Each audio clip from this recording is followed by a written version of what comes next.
From weightlifting to Ma'am Heidelin.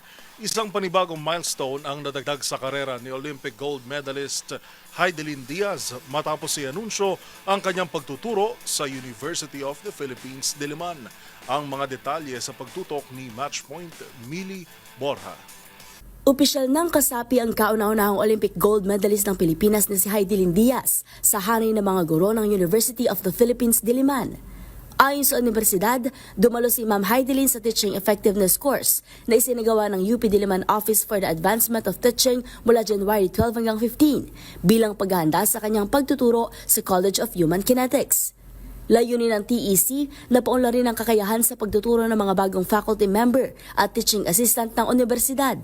Pahayag ni Ma'am Heidelin, malaki ang naitulong ng TEC sa kanya sa pagbibigay ng ideya kung paano niya haharapin at pamamahalaan ang kanyang mga klase.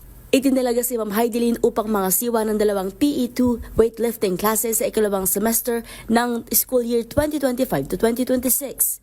Dagdag pa ng Olympic champion, layo niyang maipaliwanag at maipalaganap ang kaalaman sa weightlifting dahil isa na itong regular na disiplina sa palarong pambansa. At siya ang mga latest updates sa mundo ng sports. Para sa MBC TV Network News, ito si Mili Borja ng DZRH TV, una sa Pilipinas, una sa Pilipino.